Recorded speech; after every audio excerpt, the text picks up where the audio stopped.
It's not necessary for government to negotiate with bandits. If you are negotiating with bandits, you are giving them more power. You don't do that. Why do you have security men? What is the work of the security men? What is the function of the security men? I told them when I was talking some few weeks ago, I mean some months ago, I told them that all this will come to an end because God has interrupted. God has interfered. It's coming to an end. God is in charge. They have killed a lot of people. God is not happy with killing. God don't want you to share any blood of your brother or your sister. God don't want you to kidnap anybody. He don't want you to have evil thing in your mind. Evil thinking in your mind. That's why it's your God. You have good thinking about every other individual, every other people. That's what you're supposed to be as a human being, as a child of God.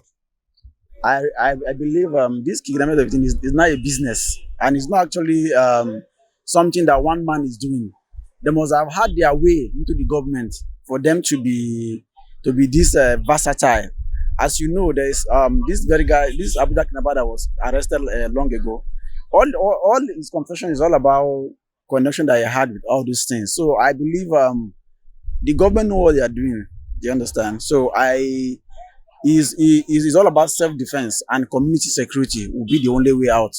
Because if you wait for the government to provide you with the necessary security stuff for you to be okay, we are getting this wrong. It's personal security that will be the best.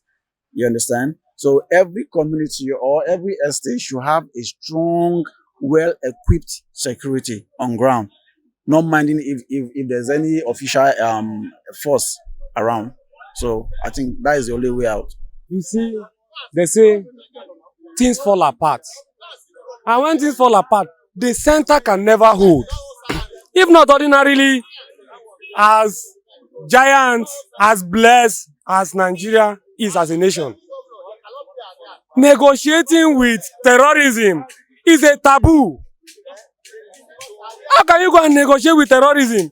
Negotiating with terror is a taboo because we have every apparatus it takes to bring any form or kind of terrorism down to where they belong, anywhere they are in the country.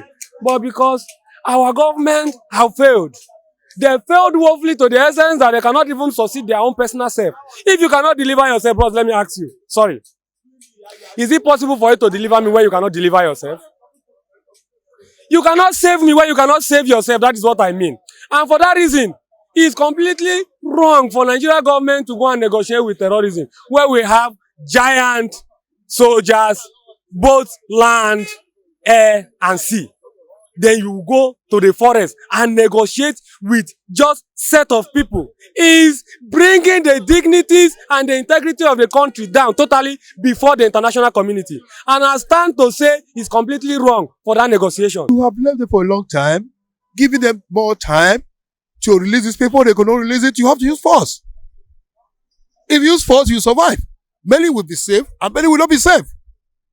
It is war. When you are fighting a guerrilla war, you don't see the person you are fighting. What do you do? When you make peace with people and they don't like peace, you use action. Use action against them. Whatever happens, let it happen. But some will be saved and some will not be saved. Everybody will not come alive. That is the action of government.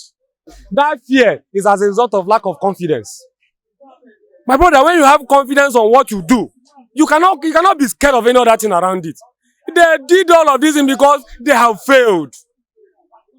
If sacrificing those kidnapped in Kaduna railway is enough reason to finish it insecurity in Nigeria, why don't they just let it be?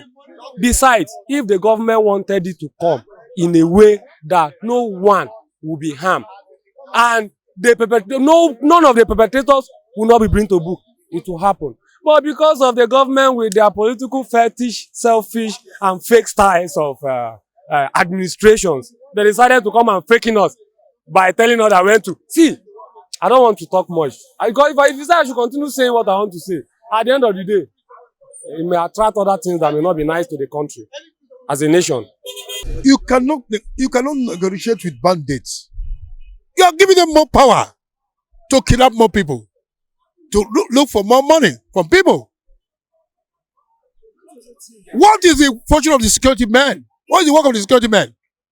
What do you employ them for? To protect life and property. If you cannot protect life and property, you are not doing the security workers are not functioning. You have to deal with them and change either the chief of army staff or the chief of navy staff or the chief of air force staff or the police IG or whatsoever will be. Yeah, the whole thing is that the government has lost its core from the beginning. So now they are the mercy of these people. You understand? Just when they said there's Boko Haram in Boronu, you know where they are staying. So what is stopping you from going there? If there's no Boronu in Nigeria, won't Nigeria exist? They will exist, right? So you understand? If it's a military regime now, these things would have died off ever since. But they were using it to do they were using it as a form of business enterprise. So now it has gone out of hand that they had to come down so low to negotiate with terrorists. So where are we heading to?